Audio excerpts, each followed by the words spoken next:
Shalom teman-teman. Today is Sunday, so happy Sunday. Selamat hari Minggu dimanapun kita semua berada. Hari ini saya akan share mengenai the law of attraction. The law of attraction. Ada sebuah kalimat dalam the law of attraction yang berkata, like attracts like. Yang sama akan menarik yang sama. Yang serupa akan menarik yang serupa. Dan dalam the law of attraction, like attracts like, ada satu hal yang sangat penting, yaitu consciousness atau kesadaran.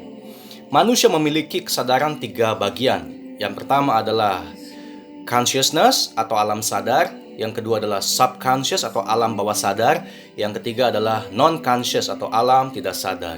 Nah, bagian yang sadar atau consciousness, manusia ini berkisar 3-12%. Namun walaupun 3-12%, bagian kesadaran mengendalikan seluruh aspek kehidupan manusia.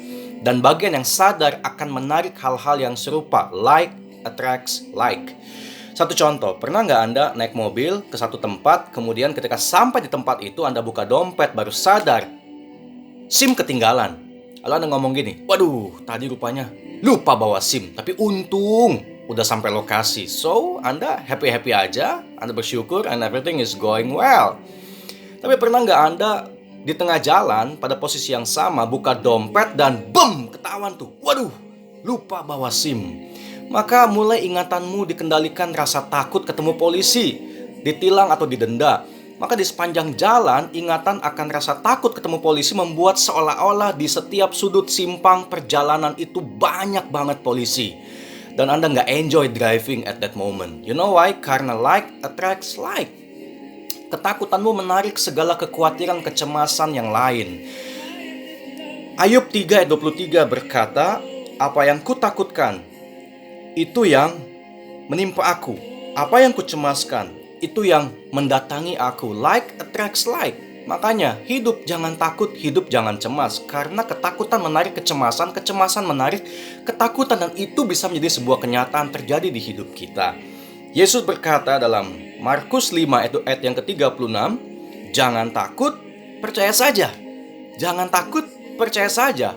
Walaupun ada banyak alasan untuk kita merasa takut, namun Tuhan berkata jangan takut. Kenapa demikian? Supaya kesadaran kita terfokus pada Tuhan, bukan pada rasa takut itu. Bagaimana supaya kita tidak merasa takut? Ya kita harus tetap percaya kepada Tuhan. Dan bagaimana kita bisa tetap percaya?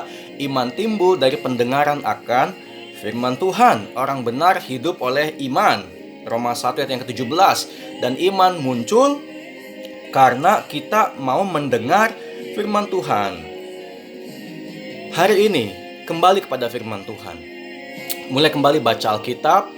Ketika kita punya banyak waktu di rumah, Tuhan mau kita masuk kembali kepada firman Tuhan dan menyadari sungguh-sungguh bahwa Matius 28 ayat 20, Yesus Kristus menyertai kita sampai pada kesudahan zaman. Itu adalah sebuah kenyataan yang harus kita ingat senantiasa. Kata ketahuilah, terjemahan lain berkata ingatlah. Ingatlah, ingatlah bahwa Yesus Kristus Tuhan kita menyertai kita senantiasa untuk selama-lamanya. Bahkan melewati masa-masa yang sulit.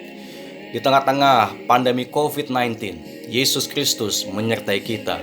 Jadi jangan cuma mengingat apa yang negatif, tapi mari kita fokuskan kepada apa yang baik, apa yang sesuai dengan firman Tuhan. Tuhan berkata, jangan takut, percaya saja. Tuhan Yesus memberkati kita semua.